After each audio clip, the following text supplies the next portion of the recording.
muito interessante. Na matéria de econometria a gente vê painéis, mas historicamente é algo mais avançado que séries temporais, e a gente pula esse conteúdo que é tão interessante, pode ser útil pra gente, né? Depois disso eu vou falar o que é a diferenciação fracionária, que tem a ver com as séries. Eu vou falar primeiro o que ela é, depois conectar com as séries temporais e como ela pode ser usada para modelar dependências de longuíssimo prazo. Então, um acontecimento de muito tempo atrás influenciando coisas que acontecem hoje em dia. Eu vou conectar isso com a inflação, porque é o propósito do artigo, afinal. Então, a memória inflacionária, como essas coisas podem estar interligadas. E aí, no final, só que eu mostro alguns resultados do artigo, porque tem muita coisa. É um artigo na Journal of Econometrics, uma revista muito técnica, uma revista praticamente teórica, assim mesmo. O resultado nos artigos dessa revista normalmente é só um detalhe, assim, é só o final. Então, é basicamente isso que eu vou apresentar. Para exemplificar, né? Para exercitar a nossa recém-adquirido conteúdo de séries temporais. Vamos lá, então. Começando da regressão linear simples, está.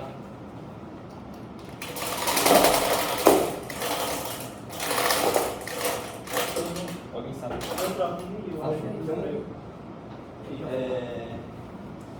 Bom, beleza. A regressão linear simples é o primeiro modelo que a gente aprende lá em Introdução à Econometria.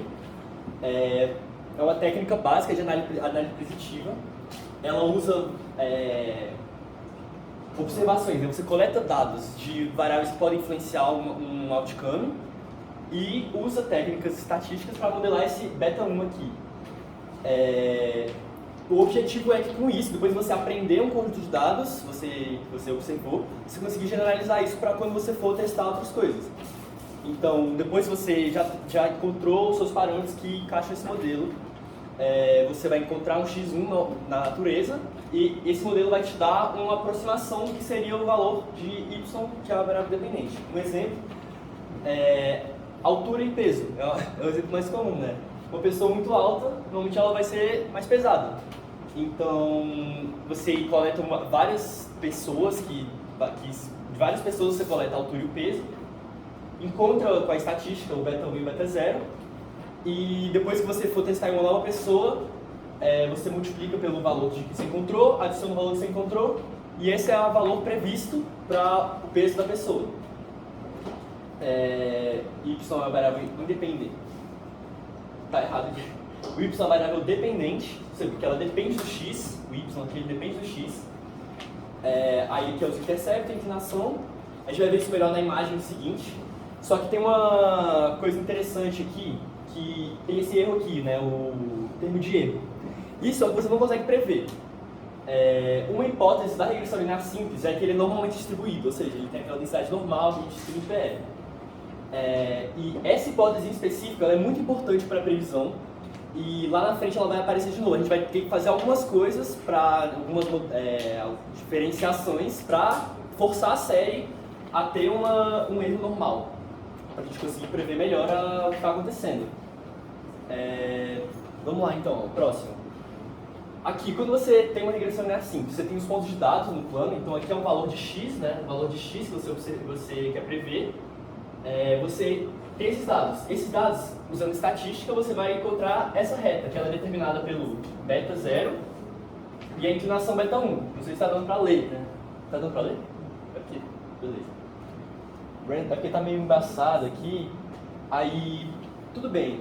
Tem essa fase de treino, né? Que você tem os seus dados que você observou, encontrou o seu modelo e agora você vai fazer a previsão. Então, para essa pessoa que tem essa altura, eu vou prever que ela tem esse peso.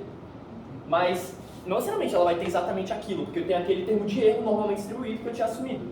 Então ele vai ser bem aqui. O tamanho dele, né? Porque quando você errou, da sua previsão, quando você errou. Beleza. Aí, generalizando ainda mais agora a ideia de regressão linear simples. A gente tem a regressão linear múltipla, que ela não é só um termo de uma variável explicando a outra. Você pode ter várias variáveis, um conjunto de variáveis, então você pode ser, sei lá, a altura da pessoa, a dieta da pessoa, quantas calorias ela consome, qual a renda dela, porque às vezes a pessoa, não sei, pode comer mais ou menos com a renda.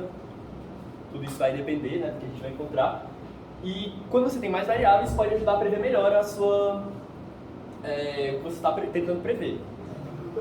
Eu esqueci de comentar uma coisa aqui, que no caso da regressão linear simples, isso aqui é a correlação.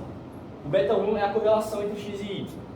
No caso da regressão linear múltipla, não é a correlação exatamente, parece a correlação, mas é a correlação menos você isola, né? Você tira da correlação o efeito dessas outras variáveis. Bom, vamos lá. Na regressão linear múltipla, para quem fez álgebra linear ou quem fez Kant, entendeu? Isso aqui descreve a equação de um plano. Então, aquele mesmo gráfico, aquele mesmo desenho que a gente tinha feito antes, né, que é aquela retinha, ele é generalizado assim para a regressão linear múltipla. No caso lá, a gente tinha P variáveis dependentes, X, então teria um espaço de dimensão P, que a gente não consegue visualizar, mas aqui no caso 2, a gente tem esse aqui, e o output é o Y. Então, ele escreve um plano nesse espaço aqui, e os dados seriam esses pontinhos, você encaixa esse plano usando a estatística. É isso, vamos lá. O que são séries temporais? Então, conjunto de observações coletadas em intervalos regulares de tempo. Pode ser qualquer coisa, né? Pode ser preço de ação, valor de vendas de uma empresa, a população de um país, a inflação.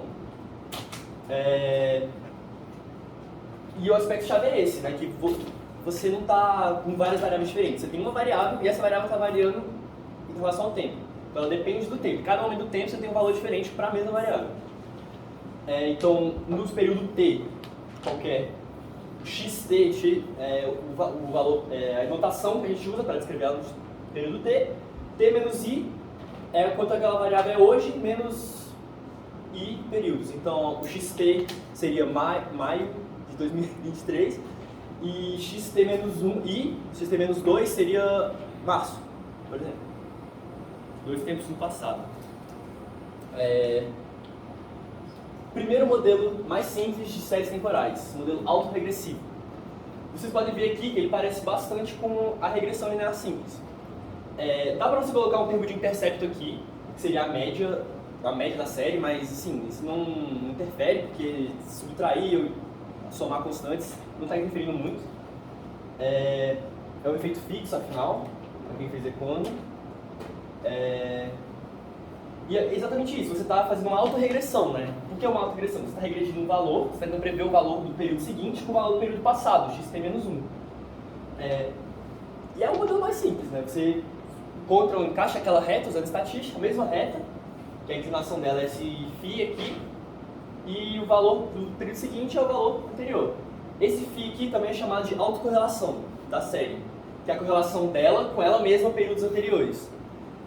No caso aqui é só uma simples, mas você pode generalizar também, que na regressão linear múltipla, você pode generalizar para P diferentes. Então cada um desses φs aqui é a autorrelação da série. Tipo, ela é correlacionada com ela mesma, com esse valor. Um atrás, o leg 1, né? O leg 2, ele tem essa autorrelação e assim por diante. Aí nesse slide aqui eu mostro também que isso aqui é um somatório. Então eu vou só fazer a anotação assim, usando somatório, tipo, não sei se alguém se assusta com isso, mas para ficar mais simples as coisas, ficarem tudo encaixado, né? Que é muito mais longo. Daqui a pouco vai ser mais importante porque a gente vai adicionar um monte de coisa.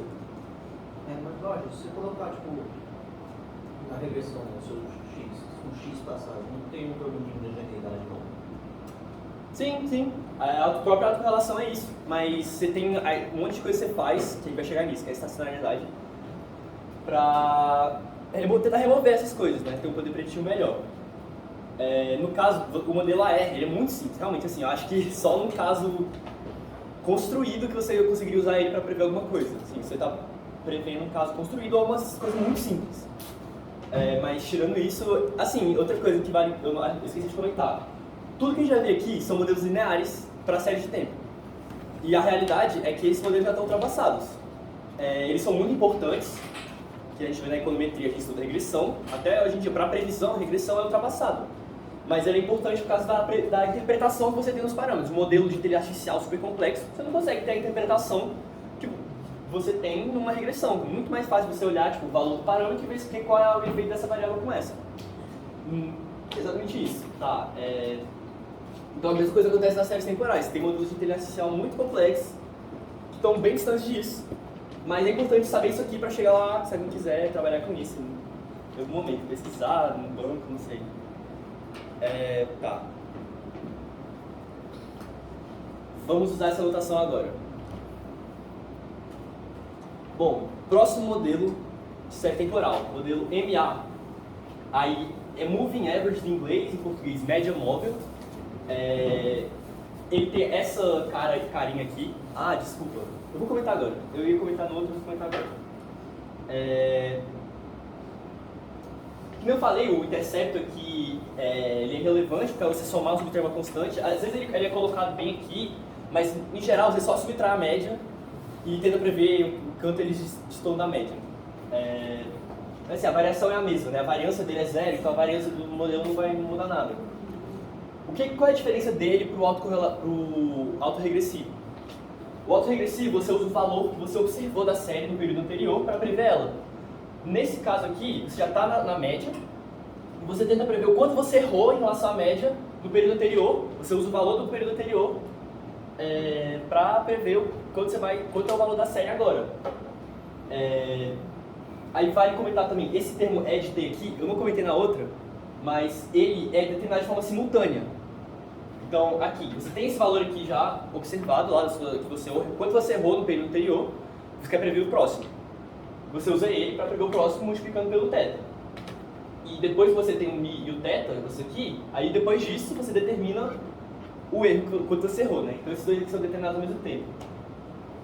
Ou seja, esse aqui é o termo aleatório nesse modelo MA, né? Esse aqui já está determinado nos períodos anteriores, isso aqui é aleatório. É o mesmo erro aleatório que a gente tinha comentado da regressão linear. Eu esqueci de falar também, o Miguel levantou a mão.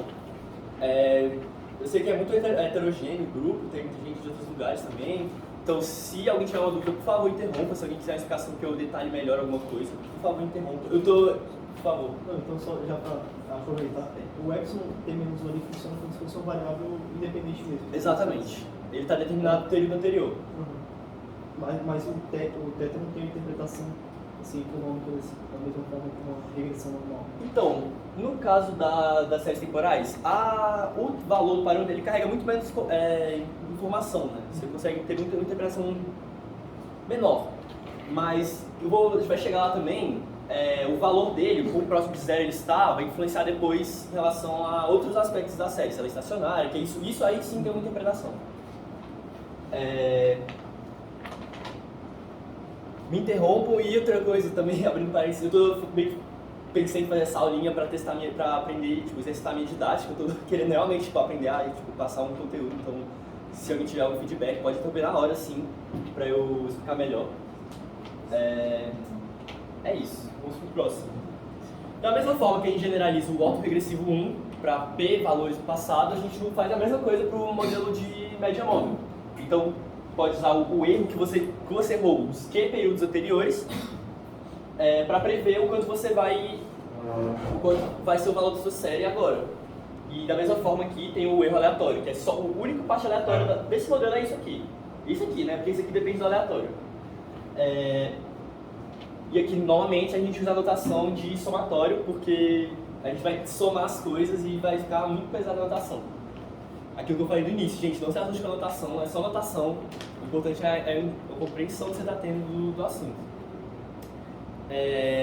Então, juntando o modelo autorregressivo que a gente acabou de ver e o modelo média móvel que a gente também acabou de ver, a gente gera o modelo um pouco mais complexo e mais completo, né? O ARMA, AR, Autoregressive Moving Average, e ele tem essa ordem, né? Ele tem essa ordem PQ, que o P é a ordem, é o quanto de termos do passado você está incluindo no modelo AR, que é a variável, e o Q é o quanto de erros passados você está incluindo no seu modelo. Então você pode ver que tem muito mais variável aqui. Você está tendo uma modelagem bem melhor da sua série, né? Tem muito mais coisa influenciando, tanto quanto foi o valor passado, quanto você errou no passado. Aqui eu tirei o Mi. Assim, eu encontrei várias anotações diferentes, pessoas às vezes colocam o Mi aqui, às vezes coloca nada, às vezes coloca uma constante de outro lugar, mas a ideia básica é essa. Deixa eu ver se tem mais algo para comentar aqui.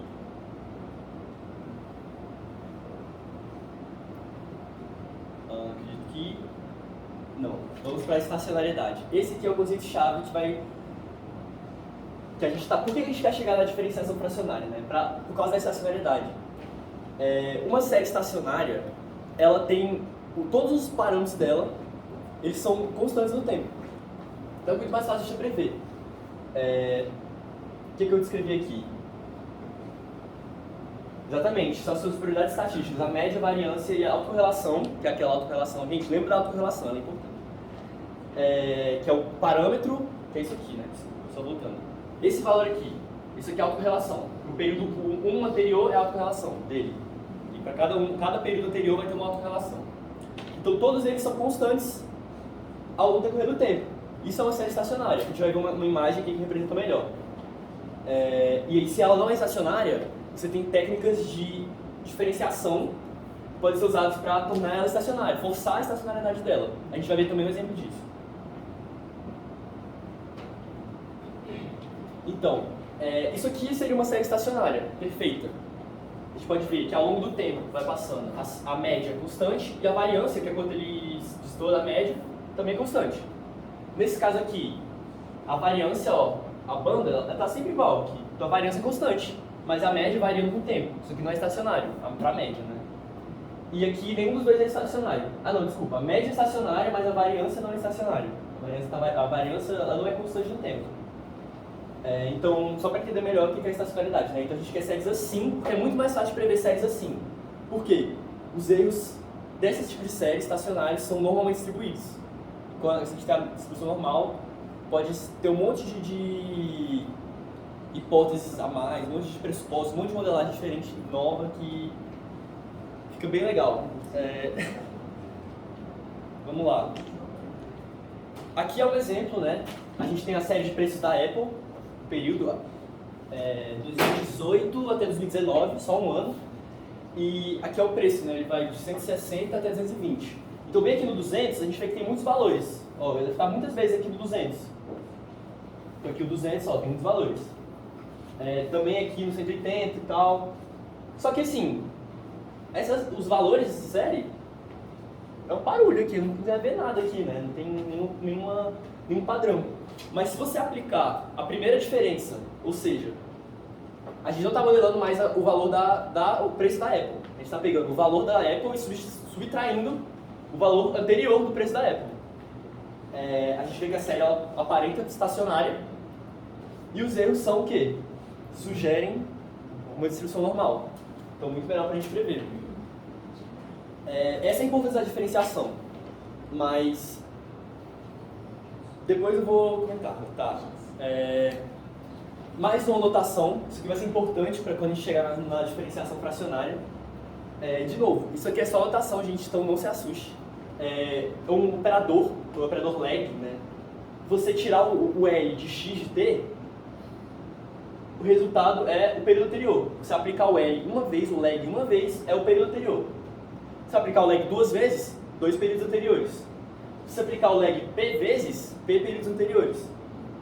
Então a gente vai usar esse L para facilitar a anotação, a gente conseguir chegar na conclusão que vai resultar na diferenciação fracionária. Aí aqui, a primeira diferença, que é o que a gente estava usando aqui, né? Essa primeira diferença. A gente pode escrever ela dessa forma. Se você pegar e passar o x multiplicando aqui, vai ficar o x de t menos o lag do x de t, então xt menos 1. Essa é a intuição. Então a gente meio que pode puxar, tirar em evidência, né, um menos L. Esse operador lag permite isso pra gente. E aí a primeira diferença ela é denotada por esse nabla, que é o triângulo de cabeça para baixo. A segunda diferença seria a diferença da diferença, então você pega... Pode falar. Só uma dúvida, que eu já vi esse nabla, não? Aham. O nabla sendo usado para gradiente. Gradiente tem essa ideia? Gradiente é uma derivada, é uma diferença. A derivada é uma diferença, só que isso aqui é discreto, a derivada é contínua. Discreto porque a gente tem um valor aqui e um valor aqui. A derivada não, a gente tem um valor constante, ela está tipo, é contínuo, né? É o valor no ponto, ali é uma diferença discreta. É isso. Então, voltando, né, a segunda diferença é a diferença da diferença. Então a gente pega a diferença no t e a diferença no t menos 1. Aqui a gente passa o 1 menos L, né? E aqui tem um sinal negativo, aqui é a mesma coisa, 1 menos L. O 1 dele vai ser o xt menos 1 e o L nele de novo, se aplicar o L de novo nele, vai ficar o xt menos 2. Você passa esse negativo aqui, fica menos 2 vezes ele e o xt menos 2 aqui no final. E aí, essa é a intuição que você tem que pegar. Olha, eu posso tirar, é como se fosse um produto notável. Se isso aqui fosse L ao quadrado, como se fosse um L aplicado duas vezes, x menos 2 mais ao quadrado. Menos 2 vezes o outro mais ao quadrado. Então é um produto notável, né, que a gente vê. E, assim, Newton, cara genial, fez esse teorema binomial aqui, que permite que você ter essa fórmula para generalizar n vezes, como se fosse isso aqui, só que n vezes. Então você aplicar a diferença n vezes, você vai usar essa fórmula aqui. Tem um binômio aqui, né, e tem um menos x elevado ao k. Não sei se está dando para ver direito, espero que entendam isso aqui. Mas é o que eu estava dizendo. Você quer fazer isso aqui d vezes, você quer fazer a désima diferença, é só você aplicar o binômio de Newton d vezes, somar, né, d termos do binômio de Newton no operador leg. E aí vai ficar isso aqui, você pega isso aqui e multiplica no xt. Diga. O nk ali é a combinação simples? É o binômio, é a combinação. É n fatorial sobre k fatorial vezes n menos k fatorial.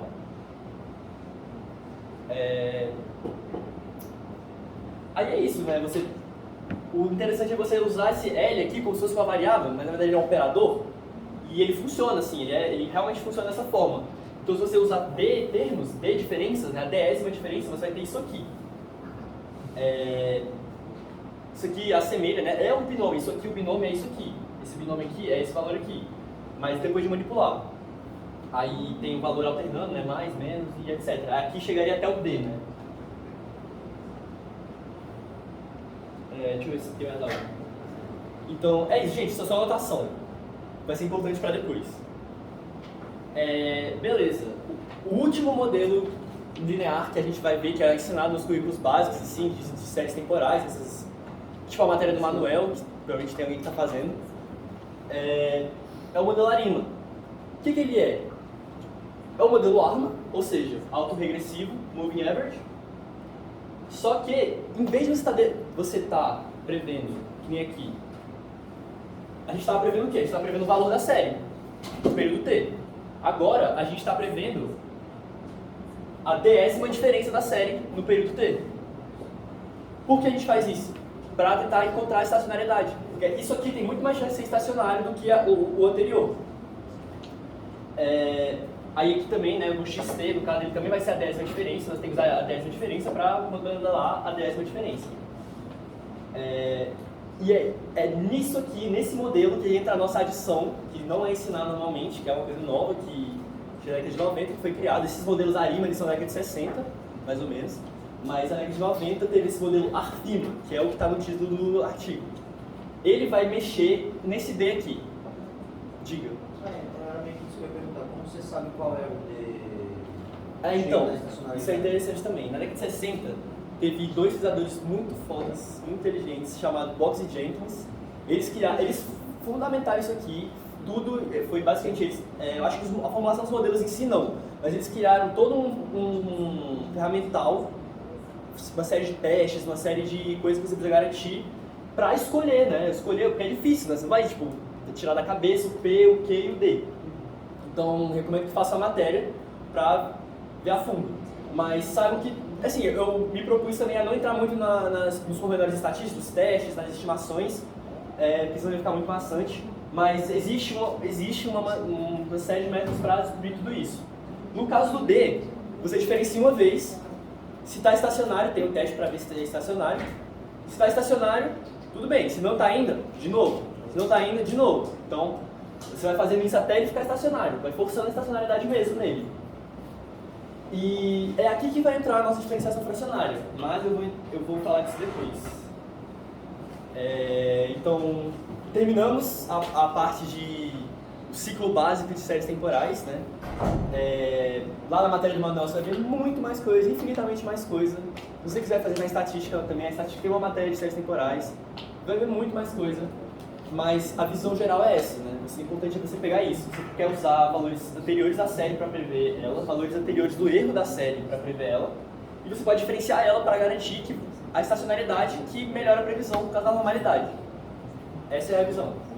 Se alguém tem alguma dúvida, podemos ir para a próxima sessão do nosso texto. Então vamos lá. Agora começa a ficar maluquice, porque vamos começar a falar de fractais. Sim, isso aqui não é coisa de drogado. Eu acho até meio assim, teológico, por que fractais, coisas tão bizarras, surgem da matemática pura, da matemática rigorosa, assim, parece uma coisa de maluco, mas assim, quando você vê a definição das coisas, realmente isso existe, assim. Eu vou botar no vídeo. Existe esse fractal.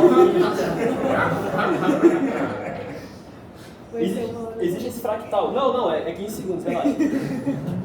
Vou botar só um pouquinho pra gente ter uma ideia. Nossa, acho que 10 segundos. Existe esse fractal aqui, que foi esse cara, o Mandelbrot, a gente vai falar um pouquinho daqui a pouco. Ele estudou muito essa parte de fractais, ele se baseou no trabalho de um cara chamado... Esqueci o nome dele, mas Júlia, o sobrenome dele é Júlia. Eu lembro disso. E ele lutou na Primeira Guerra, perdeu o nariz na guerra. Então, se pesquisarem ele tem um tapão assim. Curiosidade. Mas, enfim, eles se fundamentaram toda a teoria dos fractais. E eu vou explicar melhor o que é, para não parecer que é algo místico. Mas vamos só dar uma olhada no que é isso, né? Isso é o fractal que ele encontrou usando números complexos. É como se aqui fosse a reta real e aqui fosse a reta dos complexos. No plano cartesiano. Então, ele descobriu uma função, uma manipulação rigorosa matemática com os números complexos que você pode fazer, e a imagem dessa manipulação, né, o que resulta dessa manipulação é o que a gente vai ver aqui. E se você der um zoom infinito, né, você pode dar um zoom nisso infinitamente, e você escolhe qualquer lugar, qualquer beirada dele, você dá um zoom, ele vai ter uma complexidade infinita. Infinito mesmo, é uma coisa idealizada, mas na teoria, né, ele é algo infinito, ele vai ter uma similaridade infinita. Aí é bem legal ficar vendo isso, né, dá pra deixar... Uma hora de vídeo por uma hora é só o zoom, é infinito. Nesse caso, é uma animação, então não é infinito, porque o computador não consegue modelar, não é infinito. Mas é até um certo ponto, assim, bem longe. No caso, ele escolheu um ponto, sei lá, diga... Ele escolheu um ponto, sei lá, o valor R$1 e 0,5 complexo do valor I. Falou lá e foi dar um zoom no máximo lá. Então, a diferença entre esse número aqui, isso aqui é um número, e esse número aqui é muito baixa, está ficando cada vez menor também. Mas, no momento que você dá o zoom infinito nessa função, ela tem uma similaridade infinita, ela nunca vai parar de ter uma complexidade assim. Diga. Aí, você já viu aquele bot que fica colocando um monte de foto dos sim. fractais e mandou bot? Sim. Aí tem um númerozinho antes na legenda, eu acho que é tipo uma coordenada. Exato. É nisso daí ou em outra fractal? Existe, nesse aí. É só um negócio inteiro, vai dando zoom e vai... É nesse aí. Ele escolhe um ponto, ele escolhe um zoom, né, uma escala, porque zoom é escala que você está usando. Ele escolhe uma escala, escolhe um ponto e tira a foto e posta no Twitter. É muito foda. Então é só um fractal e escala diferente. É o mesmo fractal, só que você está dando um zoom em escala diferente. Você pode ver de longe e ver de perto. Diga. Esse é o fractal do Fibonacci, Não. Ele tem uma recursão. E outra coisa, o Fibonacci é interessante porque pode gerar fractais, aquela coisa lá da razão áurea e tal. Mas por que tem essa intuição do Fibonacci? Que é a recursão, né? A gente sabe que o tésimo valor do Fibonacci é o t-1 mais o t-2. Então, isso é uma recursão. Então, fractais, muitas vezes, normalmente são definidos por recursões. Isso aqui é uma recursão muito diferenciada. Mas nós vamos ver... Já deu. Nossa, precisa mexer aí. Tá, Agora eu tô mexendo. olhando fixamente, não era pra fazer isso. Hipnose, você vai Desculpa, posso dar umas 5 segundinhos aqui. Da onde vem as cores? Então, as cores é o seguinte, é complexo. Aquilo é uma imagem de uma função, teoricamente a imagem seria um gráfico. Mas você tem tipo, uma proximidade do ponto. O que aquilo significa? Quanto mais próximo você vai ficando de um ponto que é preto, tipo, o ponto preto ele é o que tem a função, tem a propriedade da função. Então, o que acontece com o ponto preto? A sua recursão diverge. Quanto mais próximo você vai chegando, valores muito perto do preto, eles não divergem, mas eles, tipo... Quer dizer, eles divergem, mas eles demoram muito para divergir. Então, o quanto demora para divergir é a cor, é a intensidade da cor que eles estão... que está na animação lá. Beleza. Isso foi o Midjourney, a inteligência artificial que fez, só falei... Quer dizer, eu não falei nada, eu peguei a internet porque o Midjourney é pago. Mas ele é muito melhor que o Dali, inclusive fica a dica. Tá, vamos lá. Então, por que a gente passou por essa maluquice para falar de séries temporais? Mas, desculpa, antes, vamos definir o que é um fractal para não ficar na coisa de drogado aqui. São formas geométricas, a gente vê, né, que tem formas geométricas. Um quadrado, ele está na segunda dimensão, ele é um plano. Uma esfera, uma bola, ele está na terceira dimensão. Um cubo está na terceira dimensão. O fractal, você consegue ver ele na segunda dimensão, no papel desenhado, você pode dar um zoom nele na segunda dimensão, mas ele existe numa dimensão fracionária.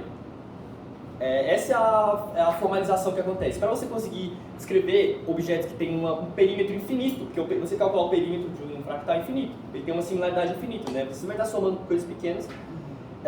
Então, para corrigir isso, você tem que gerar uma dimensão fracionária, né? Então, você não está na primeira dimensão nem na segunda dimensão, você está na 1,5 dimensão. Sim, isso é formal na matemática. A gente já viu alguns exemplos também. E eles são muito usados para descrever objetos de formas regulares. E a gente acha que também, a gente vê fractal assim, que nem eu acabei de mostrar, que é coisa de maluco, né? Aquelas zooms infinitos. Mas também pode ser usado para descrever coisas complexas que a gente vê, né? Por exemplo, a cadeia de montanhas é extremamente complexo. Aquilo tem várias autossimilaridades lá dentro. Tipo, um pico menor ele é igual ao pico maior. Tem escalas diferentes, ele tem uma similaridade dentro dele dependendo de onde você está olhando. A costa de um país, né, uma ilha, qual é o perímetro da Grã-Bretanha? Não sei se vocês já viram esse paradoxo. Tentaram calcular o perímetro da Grã-Bretanha várias vezes e deu valores muito diferentes. Por quê? Depende da escala que você usar. Se você usar uma régua de 1 km, vai dar um valor. Se você usar a régua de 1 centímetro, vai dar um valor muito diferente. Porque é um padrão extremamente complexo, né? Tem várias similaridades assim, é infinitamente complexo. Inclusive é até variável, né? Porque se você for no micro lá, tem as ondas que estão mudando constantemente o perímetro da Grã-Bretanha, da costa da Grã-Bretanha. Aí aqui aparece de novo o Mandelbrot, que é aquele cara do fractal que a gente estava olhando agora há pouco. E a palavra fractal vem do latim fractus, fragmentado ou quebrado. Então, se você vê um vidro quando quebra, assim, pode parecer um pouco essa ideia. Nem todo fractal tem autossimilaridade. O que seria autossimilaridade? A gente vai ver um exemplo disso daqui a pouco, no próximo slide. Mas é você olhar de fora o fractal. Se você, em alguma das partes dele, tem uma cópia exata dele, isso é autossimilaridade. Exatamente, ele tem alguma parte que se assemelha ao todo.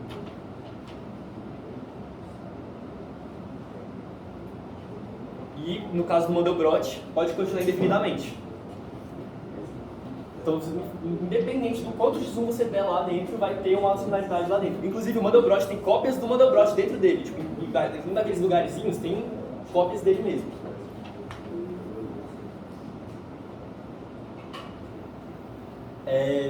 Beleza. Aqui tem alguns exemplos de fractais mais simples. A gente vai analisar um pouco esse aqui, que é o floco de neve. Mas a gente pode ver aqui tanto a autossimilaridade quanto a recursão, que o Johnny tinha comentado. A recursão ela acontece dessa forma. Você tem um padrão que é uma linha, e você quer colocar em cada linha, na linha seguinte você vai colocar uma linha assim. Não sei se deu para entender. Deixa eu ver se tem uma... Só para ficar, ó, aqui vai ser substituído sempre por isso aqui. Então, aqui tinha isso, vai ser substituído por isso. E agora, nessa aqui, você vai fazer a mesma coisa. Agora, nessa aqui, você vai fazer a mesma coisa. Aí na minúscula você vai fazer a mesma coisa. Então isso é uma recursão. Para cada um deles você vai aplicar a mesma regra. E aí esse objeto aqui vai existir uma dimensão fracionária. Aqui a gente tem vários exemplos, né? Isso aqui, no caso, esse aqui, ele não tem autossimilaridade. Tem uma autossimilaridade meio que contida, né? Porque isso aqui, ele tá aqui, e etc. Mas fica melhor aqui, né? A autossimilaridade. Você vê, por exemplo, esse triângulo completo aqui. Você tem uma cópia exata. Se ele for pro infinito, ele tem uma cópia exata dele, bem aqui. Que é uma cópia exata dele, bem aqui. Recursivamente. Deixa eu ver se tem mais alguma coisa.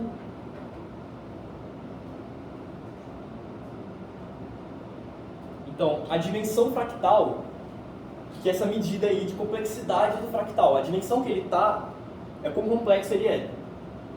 É um parâmetro matemático, você tem uma série de maneiras de calcular isso, principalmente para estatisticamente, né? Tipo, é até ridículo, assim, tem tipo, tantas formas diferentes de fazer isso, é muito bizarro. Na matemática é uma só, porque está definido, mas na estatística tem muitas maneiras de estimar isso.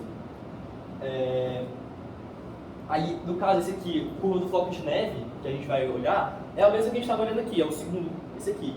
Esse floco de neve, ele tem uma dimensão log de 4 sobre log de 3. Então ele não está nem na segunda dimensão, nem na primeira, nem na terceira. Ele está na 1,26ª dimensão. Muito louca essa ideia, né, gente? Então, é exatamente isso que a gente quer trazer, né? A dimensão, ela é uma propriedade de quão complexo é aquela figura. Quão chatinho, quão variação tem lá dentro. E é isso que a gente vai trazer para a série temporal.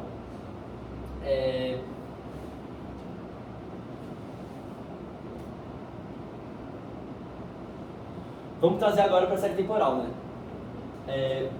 O que significa essa diferenciação fracionária que eu comentei antes? Eu falei que se a gente diferenciasse uma vez para tentar chegar nessa estacionalidade, a gente queria chegar nessa estacionalidade. Se a gente diferenciasse 2 vezes, muitas vezes quando a gente observa, a segunda vez que você diferencia, já quebrou aquilo, já diferencia demais, sabe? Muitas vezes você, na natureza, a ordem de integração dessas séries, ela está entre 1 e 2. Só que você, num modelo ARIMA normal, você consegue escolher ou 1 ou 2. Não dá para você escolher um valor lá no meio. Então aí que entra a ideia do fractal, da dimensão fracionária.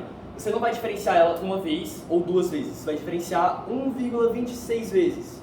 Porque a ordem que precisa, é o tanto de diferenciação que precisa, exatamente quanto precisa para ela encaixar na estacionalidade.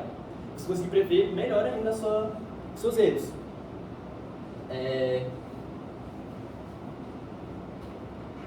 Exatamente isso. Agora é a extensão, é o ARFIMA, o F do modelo, o F que entra aqui, né?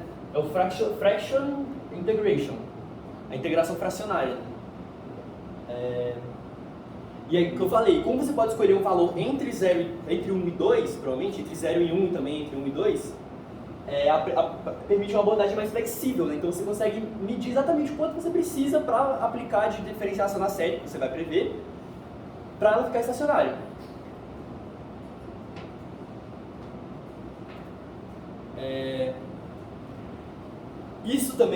Isso adiciona uma nova, não é só você conseguir ser flexível e conseguir diferenciar só o quanto você precisa. Isso também adiciona termos de dependência de longo prazo na sua série. Já vai ver como isso acontece, mas vamos ver depois. Como ela adiciona termos de longo prazo no passado da sua série, pode melhorar a sua previsão também, porque fatores que aconteceram muito tempo atrás podem estar influenciando o que está acontecendo agora. De que forma? Vamos ver agora. Vamos pegar esse exemplo aqui de uma diferenciação inteira, modelo ARIMA 222. Então, por causa do termo autorregressivo, a gente vai ter T-1 e o T-2. Como você está pegando a segunda diferença, você aplica a segunda diferença, o operador da segunda diferença em todos eles. E um moving average, média móvel, tem 2 termos de erro no passado. E aí esse aqui é o que você vai estar estimando. Essa é a equação que você vai estar estimando no momento de prever um modelo desse. Só que o que acontece? Esse modelo pode ser muito bom para alguma série, mas ele só consegue captar bem aqui, né? Nesse termo aqui. ele só consegue captar observações que aconteceram no T menos 4 períodos anteriores. Porque se você aplicar essa diferença no xt menos 2, o termo mais longe vai ser o T menos 4. Então, beleza, para algum caso específico, T menos 4 pode ser longo prazo. Mas a intenção aqui é trazer termos o máximo possível, de todos os termos passados possíveis. Diga. Então, quando a série estacionariza, você chamaria de longo prazo? Não. O objetivo é deixar estacionário, mas usando a diferenciação fractal, no processo de deixá-la fracionária, bem aqui vai aparecer termos de toda a série. E a gente vai ver como isso acontece. Bem aqui, quando a diferenciação é inteira, fica só o T-4. Mas quando ela é fracionária, aparece todos os termos anteriores da série, aparecem no que você está prevendo. De que forma isso é feito? Aí tem essa monstruosidade aqui. Ela usa a função gama, que é uma recursão também. A função gama é uma recursão, mas ela só define como é que é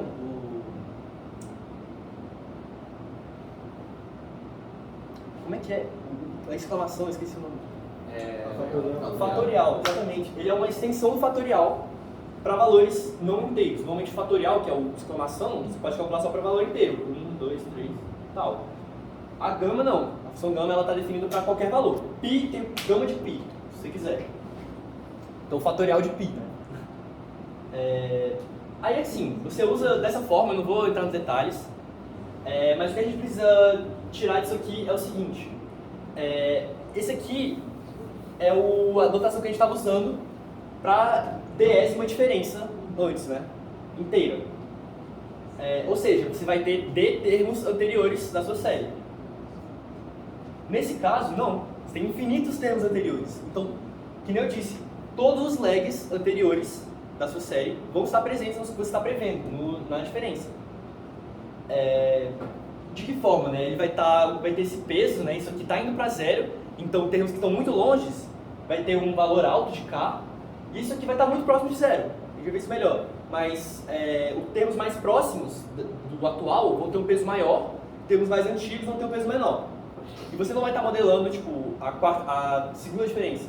Você vai estar modelando essa relação contínua de valores anteriores da série. E você aplica essa diferença, que vai ser um valor ponderado assim, tanto para o termo anterior, tanto para dois anteriores, tanto para três anteriores. Você vai estar modelando isso. E depois você volta, né? Depois que você encontrou o valor previsto, você volta. Você diferencia ao contrário. Diga aí.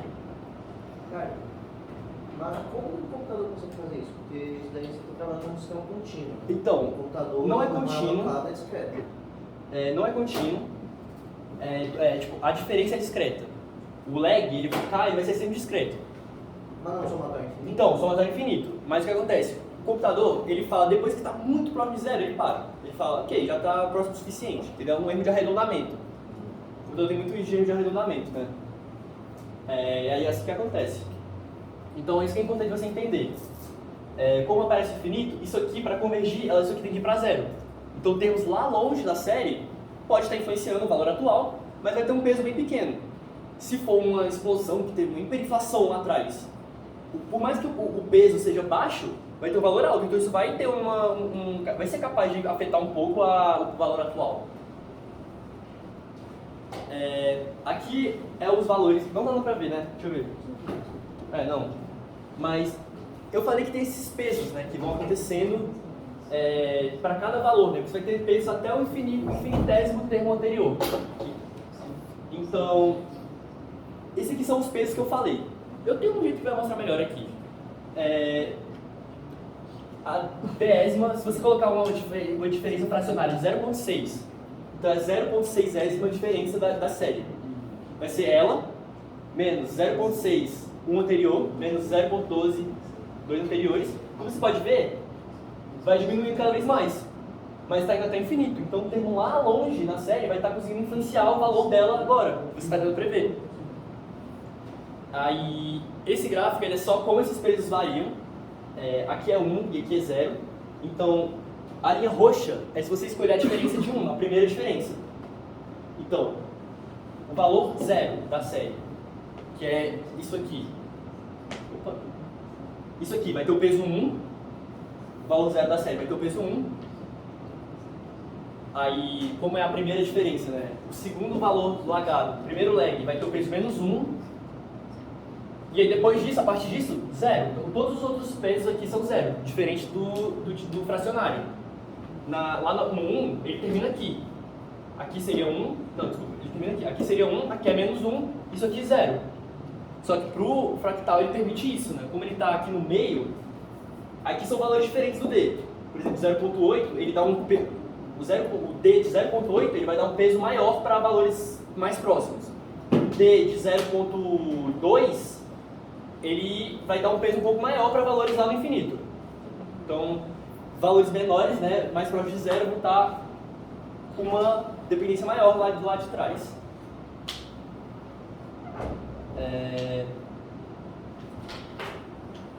É isso. Acabamos essa parte de diferenciação fracionária. Juro, essa foi a parte mais chata de entender. Mas o que você precisa tirar disso? É porque é muita metodologia, é muita notação, é muito chato e tal. Eu sei, mas o que você precisa tirar? A diferenciação fracionária, ela permite isso aqui. Ou seja, dependência de longuíssimo prazo da sua série, por mais seja ponderada. Eu coloquei essa observação de que os pesos somam zero, porque se você somar o 1, menos 6, menos 12, até o infinito, vai dar zero. Eles se cancelam. Assim como acontece aqui, né? Se somar 1, menos 1, se cancela. Então eles têm meio que se cancelar para você não botar um viés na sua série, né? Se ele fosse diferente de zero, fosse 1, sei lá, 0.1, ele estaria tendendo a aumentar. E o contrário também. Vamos para a próxima parte. Agora fica mais legal, eu volto para a economia, sai da estatística. Como a gente tem esses termos lá do infinito, que podem influenciar o que está acontecendo agora, esses pesquisadores do nosso artigo usaram essa metodologia para modelar a inflação. E a inflação é uma variável interessantíssima, porque países que experienciaram hiperinflações têm um limiar um pouco mais fraco, assim, tipo, quanto você pode permitir inflação. Se para países que são traumatizados, você acabar deixando um pouco mais de inflação, pode ser das coisas ruins. Enquanto países que sempre foram tranquilos, você tem uma confiança diferente, eles podem aceitar um pouco mais de inflação. A tolerância à inflação é diferente. Então é isso que eles vão modelar. Mas antes disso, vamos falar de hiperinflações, né? 2008, 2009, Zimbábue passou por uma hiperinflação das maiores que já teve no mundo. Pode ver essa foto, né? O cara segurando toneladas de dinheiro e promete que vai comprar o pão dele, né? Comprar da tarde. Basicamente. Imagina se ele fosse colocar Nesse caso específico do Zimbábue, eles chegaram a imprimir a maior denominação de uma nota da história. Então, tipo, nunca tiveram impressão de nota maior do que 100 trilhões. E eu acho isso incrível. Mas, para hoje, nós vamos ter isso, que é a coisa que eu trouxe. Eu tenho na minha coleção de moedas $20 do Zimbábue. E, assim, depois disso aqui foi impresso, por volta de setembro de 2008, o Zimbábue passou por uma inflação de aproximadamente 10 a 14, basicamente. Explodiu a inflação, né? Então é um caso de hiperinflação. Aí eu vou passar rodando, eu queria, para poder dar uma olhada, eu queria que só não tirassem do plástico, só isso. Pode olhar, gente, acho muito interessante, eu gosto muito disso. Mas alguém se interessa também. Seguimos. Outro caso de hiperinflação muito interessante, a Alemanha de Weimar. Depois da Primeira Guerra Mundial, a Alemanha perdeu, a monarquia foi abolida e colocaram uma democracia lá, um país que estava há séculos acostumado com ditadores e monarcas. Não só isso, tipo, eles foram destruídos pela guerra, toda a infraestrutura produtiva deles foi destruída e eles ainda tiveram que pagar bolos imensos de dinheiro para os vitoriosos da guerra. Isso causou uma hiperinflação lá também nunca desvista. Inclusive, a da Alemanha foi maior do que a do Zimbábue. A gente consegue ver essas fotos, né? Criança brincando com o dinheiro aqui, fazendo montanha, isso aqui não vale nada. Também aqui o cara, isso aqui provavelmente também não vale nada. Né? Aí o que a gente vai brincar com isso, vai comentar disso? Nessa época, como o dinheiro oficial não valia nada, basicamente nada, as pessoas regionais, né, tipo, às vezes uma cidade, uma vila, faziam o próprio dinheiro, que aí, ali dentro ele funcionaria como dinheiro e teria alguma reserva de valor. E é o próximo que eu trouxe. Então esse dinheiro aqui, ele foi, sim, posso ter tomado um golpe também, porque o cara me vendeu dessa forma, pode não ser verdade. Mas me foi dito que esse dinheiro era para ser usado na Alemanha em 1921 como dinheiro paralelo ao dinheiro oficial que não valia nada. Né? Bem na época logo após a guerra, né? Poucos anos depois da guerra. Eu acho bonito também que tem as coisas assim, né? Tipo, a cidade e tal. Vai passando.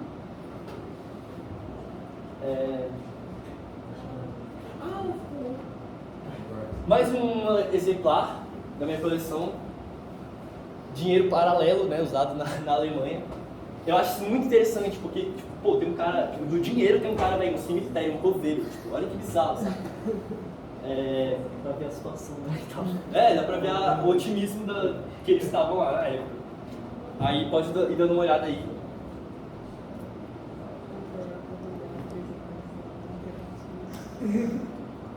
Mais um, acho que lindo.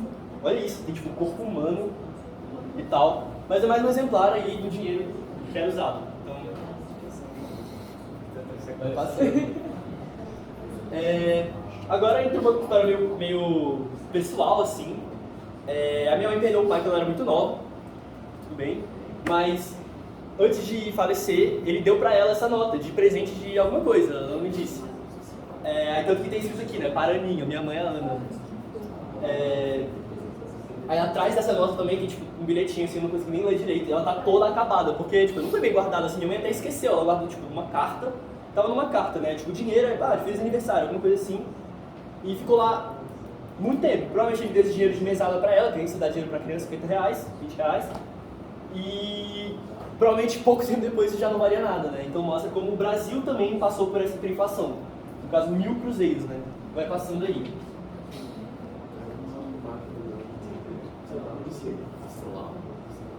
Não sei o que é, se me disserem, fico feliz. Acho que é astrolado. Sei lá, tem umas coisas assim. A última, prometo que eu vou parar com essa brincadeira, mas a última é isso aqui, né? Então, na década de 90, a Iugoslávia passou por guerras muito sangrentas, foi a dissolução, né, do governo que teve lá, acho que 50 anos mais ou menos, por cerca de 50 anos, não, mais, 70, 80 anos, e no processo de dissolução desse país teve guerras muito sangrentas, teve miséria, teve tipo, fome e tal. E também teve hiperinflação, né? Porque normalmente, até na Rússia também, quando você desfaz um governo comunista, desestruturar um governo comunista, causa esse processo inflacionário. Aí vai passando aí ao último caso, inclusive, Nikola Tesla.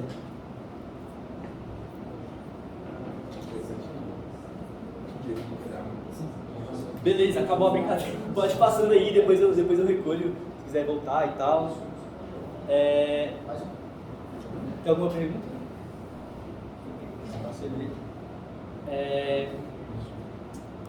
Então, o que eu quero dizer com memória inflacionária, né? É quando, lá na cabeça das pessoas, minha mãe, por exemplo, que teve a nota, ela passou por a hiperinflação, pessoas também um pouco mais velhas que a gente passaram por a hiperinflação, então eles já têm esse trauma dentro deles, né? De ter que correr pro mercado, de ver suas reservas sendo destruídas com o tempo. Então, é possível que essa memória de longo prazo da inflação afete o que vai acontecer, os processos inflacionários atuais. Então, a expectativa de contínua inflação futura, né? Aí eu estava conversando com o Miguel que parece um pouco da ideia de expectativa adaptativa, né? De que a expectativa a inflação passada afeta a expectativa da inflação futura. Exatamente. É meio que uma espiral inflacionária. Dá até um exemplo depois. A memória inflacionária pode levar a uma inflação espiral se não for controlada. Acho que deu pra entender, né? Por exemplo, eu acho que se os meus pais começassem a ver uma inflação mais alta, eles já saberiam exatamente o que fazer, já tomariam atitudes que causam espiral inflacionária do que eu. Eu ficaria não sei. Isso causa totalmente o comportamento, né? Porque igual avós tem esse costume de fazer despesa, de comida e tal. Exato. De pegar e fazer a compra do mês e tal. E eu dou até um exemplo disso, né? trabalhadores que esperam, como a memória inflacionária vai afetar, né? Se o trabalhador ele já espera que a inflação pode continuar aumentando, ele vai exigir aumento salarial e pode levar ao aumento dos preços, porque quando ele tem um aumento do salário, ele vai comprar mais, ele vai sair correndo no mercado. No primeiro dia que ele recebe, ele vai correndo no mercado, compra tudo e isso acelera, né? Se ele fosse comprar as mesmas coisas, só que num período mais diluído, a inflação seria mais devagar. Mas como tem esse trauma inflacionário, ele vai lá e corre e acelera ainda mais a inflação. E também as empresas, para proteger suas margens de lucro, elas vão estar sempre aumentando seus preços, galopando ainda mais a inflação, porque causa um ciclo, né? Esse é o ciclo inflacionário que a gente estuda. Então, isso eu quero dizer com a memória inflacionária. Como a memória de hiperinflações que aconteceram podem influenciar a inflação atual. É isso que eu quero dizer, né? Aqui é só formalizando, tipo, inflação histórica, né? Inflação, sei lá, o Ricardo, né? Ele deu num exemplo do TDE esses dias que na época da crise de 2008, a Alemanha ela poderia ter aceitado um nível de inflação um pouco mais alto para liberar a barra dos países que estavam quebrados, que ia compensar as exportações e tudo mais. Recomendo que faça TDE. Só que na verdade a Alemanha não aceitou um nível de inflação que seria bom para os outros países, porque, segundo o Ricardo, eles justificaram, eles alegaram a memória inflacionária deles. Falaram, não, a gente já teve um trauma muito grande da nossa população de inflação, então qualquer coisa a gente pode ser arriscado para a gente. Quem sou eu para falar se eles estão certos ou errados, mas foi o que eles alegaram. Então, é algo que vai ser estudado. Também, esse ponto aqui, né? Normalmente, se você teve um choque de inflação alto, países que têm essa memória inflacionária, eles tendem a demorar um pouco mais para passar a inflação, né? E isso que vai ser testado no artigo. A persistência da inflação. Qual o grau de persistência dessa inflação de diferentes países? E agora que a gente vai estar acabando, agora a gente vai falar o artigo. Só umas coisas, a gente vai usar tudo isso que a gente falou, né? De série temporal, de fracionário, de longo prazo, de inflação, para comentar agora do artigo, né? Então, esse artigo, o que ele fez? Ele usou o modelo que a gente escreveu, o Arfima, só que eu não comentei, mas existe também um outro modelo de série temporal chamado CART, que também está no título, mas achei que seria muito maçante ficar falando disso também. Ele é muito parecido com o modelo ARMA, aquele que a gente estava falando, só que ele é usado para modelar a variância em vez do valor. Ele modela o erro quadrático de um período em vez do valor da série de um período. E por que isso pode ser usado? Para modelar a heterossedasticidade. No modelo Arfima, depois que você colocou as suas ordens de integração, garantiu que a série é estacionária. Beleza. Você tem que os erros são normalmente distribuídos. Mas nesse aqui, você não admite que o erro ele dependa do tempo também. Então o GART é uma flexibilização disso para que o erro também possa depender do tempo. Então você pode ter normalmente distribuído, os erros normalmente distribuídos, mas que ele possa abrir e fechar a banda de acordo com onde você está na série. Mas também não é muito, não tem muito a ver com as conclusões que a gente vai apresentar aqui. Então, nesse artigo, eles pegaram a série de inflação do índice de consumidor, índice de preço do consumidor mensal, de janeiro de 48, então logo assim após a guerra, Segunda Guerra, até fevereiro de 91. Eu tinha corrigido isso, mas enfim, não veio. Países do G7, Alemanha, Itália, Estados Unidos, Reino Unido, Japão e França, e Canadá, e 3 economias inflacionárias. Na época, na década de 90, o Brasil, a Argentina e Israel eram extremamente inflacionários, estavam passando por hiperinflações. Então, eles encontraram forte evidência de memória longa de inflação. É um pouco diferente daquela hiperinflação, até porque, se você for ver na Alemanha, que é o país que teve a hiperinflação, não pega, né? Depois da guerra, eles tiveram, na verdade, um período deflacionário também de expansão econômica. Então, desde então, eles tiveram estabilidade, não tiveram... O período de hiperinflação em si deles não está capturando aqui na nossa série. Mas, nos países inflacionários, eles encontraram, sim, essa evidência de persistência da inflação. Menos o Japão, né? O Japão ficou... Assim, a ordem de integração 0 já era estacionária. Então, você não precisa nenhuma diferença, já estava estacionário. Aí aqui eu volto na autorrelação, que a gente tinha falado lá atrás, que é a correlação do valor atual da inflação com os valores atrás da inflação. Então a correlação da inflação do período T do Brasil com o T-1 é alta. Pode ver, ó, o Japão, o que aconteceu no mês anterior não influencia a inflação de agora. No Brasil não, a gente parece que tem uma espiral inflacionária, olha como são valores altos. Então altas taxas de inflação que acabaram de acontecer aceleram a inflação atual. Mesma coisa para Argentina, Israel. Aí aqui a gente vê que tem uma quebra, né, de 7 para 4. Os Estados Unidos também, um pouquinho, eles, na década de 70 eles passaram por um período inflacionário, né? E aí o que eu tinha que falar disso?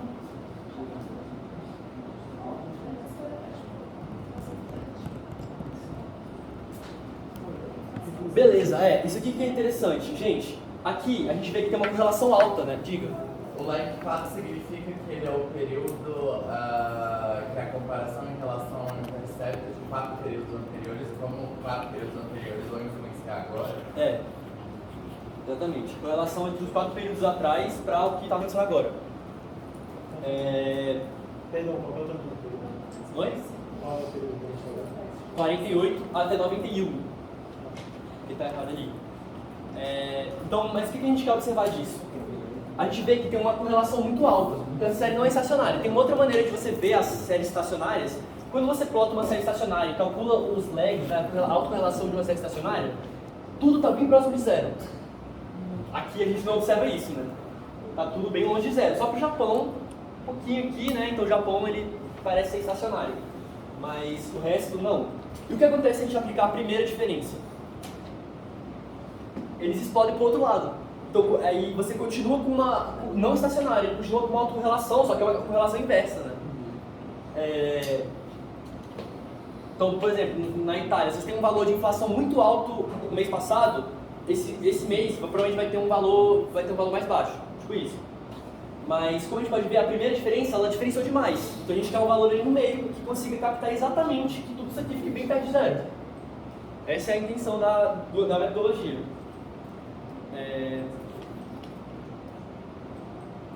Parece sobre-diferenciado, né? Diferenciou demais aí.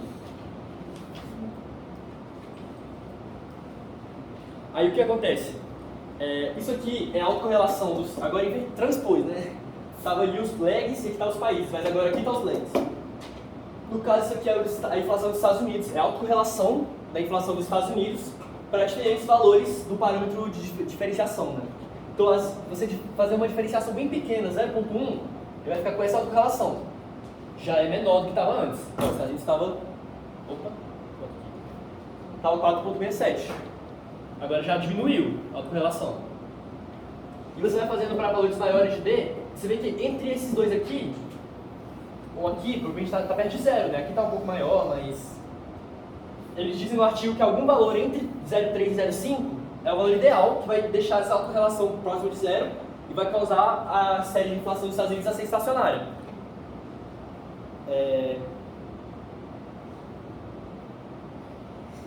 E eles também replicaram isso para outros países e observaram a mesma coisa, né? Que existe um valor, mais ou menos aqui, que diferenciando nesse valor a série estacionária, né?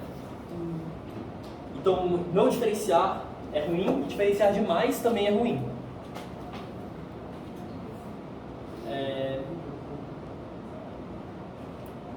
Penúltimo slide, estão acabando, juro. Já esvaziou muito, mas de novo, não vou entrar no mérito, mas tem muitas maneiras de estimar o parâmetro D. Muitas mesmo, a gente chega a ser bizarro. Mas eles fizeram uma estimação lá, por máxima verossimilhança, e encontraram os valores do parâmetro D para esse país. Então, se você diferenciar a série da Argentina 0,59, ela vai ficar estacionária no ponto ideal lá, vai ter a melhor estacionalidade. Brasil tal. O Japão não é o significante, então ele é estacionário no zero, né? Isso aqui é estatisticamente igual a zero, então o Japão realmente, a série dele em nível é estacionário. Da Alemanha deu fraco, e os outros países deu que existe o parâmetro D, né? Então, o que eles comentam? Valores do D abaixo de 0,5, você vê, né? Entre o 0 e 1, no meio está o 0,5. Então, valores mais para o zero, valores, por exemplo, aqui, né? Mais para o zero, eles tendem mais para o não diferenciar. enquanto valores mais para cima tendem mais para uma diferenciação. Aí foi isso que eles fizeram. Como esses 3 países aqui, eles tendiam mais para, tipo, não, tá precisando de mais uma diferença. Eles aplicaram uma diferença e testaram a mesma coisa e deu que tinha que diferenciar mais ainda o parâmetro dele. Exatamente. Oi. Eu perdi um pouco no que isso significa que quando os países eles têm esse parâmetro estimado mais perto do outro, significa que eles têm uma memória inflacionária mais pesada? Sim. Não sei se é uma relação na minha cabeça, porque os lentes, né, do lado, os LEDs, o Brasil tem um coeficiente maior, né? Mas só que para estacionar, esse D, os números é um parâmetro dele. O Brasil tinha uma maior, né? Nesse caso, agora o Brasil tem uma menor que a Argentina. Não é meio esquisito? Porque Não, é igual, estatisticamente igual. Ah, estatisticamente igual? Calma, a gente até vê, olha. Não dá pra ver aqui, mas você pode ver, tipo, o Brasil e a Argentina e Israel são países que têm uma autorrelação muito alta. Então a gente diferencia pra tirar a autorrelação. Sim. É que eu tava falando que o lag, olha o lag da Argentina e do Brasil. O Brasil é maior do que um intervalo grande. Mas isso é estatisticamente, tipo, as coisas não são lineares, tipo, pode ter relações complexas entre eles, tipo... Ele até fala, tipo, na real, esses 3 aqui, ele fala que eles têm o mesmo, ele fala, os 3 países têm o mesmo D, ele arredonda, 0,59. E ele faz isso, né, ele fala, não, se eles deram mais de 0,5, então eles precisam de mais uma integração. Então eles pegaram a série integrada uma vez e fizeram o mesmo teste, e deu que precisaram integrar mais ainda. Então eles ainda mais do que 0,5. Ah, tá, esse é o teste para ver se vai precisar... Quanto é o... Tipo, se ele tá acima de 0,5, provavelmente você quer integrar mais uma vez. Eu pensava que era, tipo, você vai... o parâmetro D é o número de... Então é 0,598... dimensão fracionária. Da dimensão fracionária. Exatamente. Que é, tipo assim... É o D lá. Isso aqui... mas provavelmente isso aqui, bem parecido com isso. Porque lá era 5,9, vai ser parecido com isso.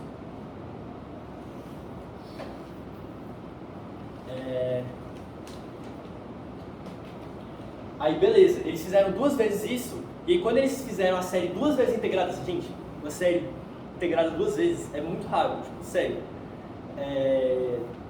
Sim, se você tem uma série integrada 3 vezes, me mostra, porque é muito raro mesmo, assim. Eles fizeram o teste de integração 2 vezes, e aí deu o contrário, esse parâmetro D, ele pode ser negativo também. Então quando eles fizeram 2 vezes, ele deu que precisava voltar, então voltar a 0,4. Então, a melhor integração que eles encontraram para esses 3 países foi 1,59 integrações. Diferenciações. 1,59 diferenciações. Que é o melhor, que vai encontrar essa melhor estacionalidade deles.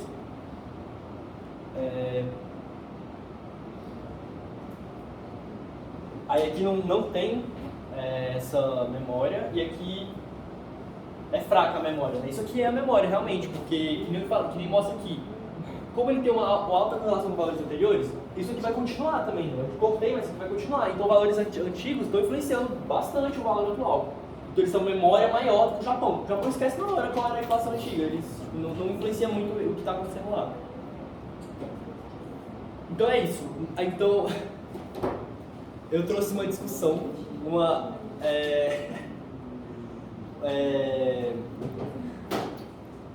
último slide aí, né? Propor uma discussão pra gente. Será que agora é o momento certo de abaixar a taxa de juros?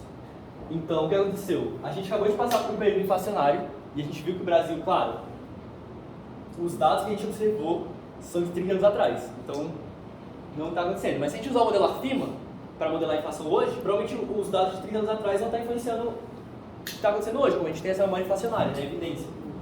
Então, será que a gente agora é o momento certo de abaixar a nossa taxa de juros, dado que a gente acabou de ter uma inflação? Será que a nossa inflação, a nossa expectativa, né, a nossa espiral inflacionária, ela ajusta tão rápido assim? Ou será que é melhor esperar um pouquinho antes de abaixar? Propus a discussão aí, quem quiser contribuir. O que é esse gráfico?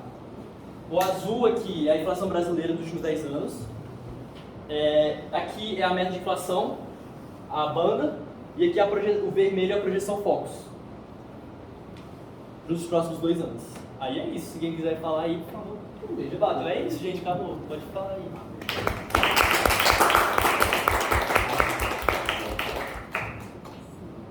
Iremos falar sobre juros? Pode falar, velho. O Brasil trouxe uma evidência de que o Brasil tem memória inflacionária. Devemos esperar um pouco mais ou fazer agora? Não, acho que, principalmente quando se fala de juros, principalmente juros no Brasil, levar em consideração isso, que memória inflacionária é algo muito importante e muito relevante. Não importa você, falar, mas os Estados Unidos está com inflação de 7%, com juros de 4%. Não, os Estados Unidos têm uma memória inflacionária completamente diferente, muito mais fraca do que a nossa. Tipo, por mais que esses dados pegaram, sei lá, anos 90, se for refazer esse teste hoje vai dar, tipo, uma área mais fraca, mas nos últimos 25 anos de plano real, ele realmente reduziu bastante, mas ainda existe, ainda é persistente, uma memória inflacionária muito forte. Mesmo a Alemanha com uma memória inflacionária que estava dando, tipo, 0,1, os alemães estavam tipo, então, acho que não é uma boa a gente admitir mais inflação. Aí chega agora e fala, então, a gente acabou de ter uma inflação de 2 dígitos 2 anos atrás e vamos reduzir juros? Vamos! E achar uma ótima ideia. E até a própria projeção ali do relatório Focus é mesmo você reduzindo os juros, fazendo toda a política já esperada, você vai ter um aumento de inflação. Cara, so many questions. Mas essa inflação vai continuar alta acima da meta, mesmo que você central jogando juros para baixo, jogando juros para cima. Porque isso daí é absolutamente. Quando ele fala isso, o André Roncalha, que é o professor da Unesp, fala: todas as empresas no período da pandemia de 2020 ficaram fechadas e não tinham como recompor o lucro. Isso daí é exclusivamente para elas sanear balanço e ficar com um balanço relativamente tranquilo para ela conseguir passar por um negócio. Então, a gente espera o balanço da empresa ajustarem para voltar nesse lucro. Mas enquanto isso, você tem gente passando fome, você tem um país produzindo, você tem que fazer mudança. Então, mas se você faz tudo parado, se abaixar de juros, aí é ótimo. Não, mas se você você reduzir juros, aí você vai aumentar a inflação. Não tem como você não falar. A inflação não necessariamente tem a ver, especificamente nesse caso sobre isso, tem a ver única e exclusivamente com as empresas recomporem o lucro delas. Tipo, ela abaixar e reduzir juros. Tipo, você fazer isso não afetaria a demanda tão grandemente, porque você não tem inflação de demanda. Mas eu preciso inflacionário ainda. Porque eu... Não tem, tipo, inflação de demanda. Acho que é mais danoso a inflação do que... É desorganização de cadeia até hoje. Não, existe componente forte de desorganização de cadeia, que não dá um lado da oferta, mas mesmo assim você ainda tem um componente de demanda considerável. Por isso é tipo assim, considerável. Oxe, você tem uma distribuição de renda gigantesca, cria pressões gigantescas em cima da demanda. Eu tava ganhando dinheiro pra comer. Então, se for vem cá pra comprar computador, não tô falando de computador pra comprar, tô falando de pra comprar comida, que gera mais pressão inflacionária. Então você dá dinheiro para uma pessoa que não tinha condição de comprar, é óbvio que ela vai começar a produzir certos produtos que ela não tinha costume de utilizar. Isso naturalmente vai criar uma pressão de demanda. Mas isso é muito pouco, porque se você pegar a quantidade de pessoa que foi desligada para a quantidade de pessoa que recebeu auxílio, a diferença é absolutamente pequena. Caralho, ainda tá rodando.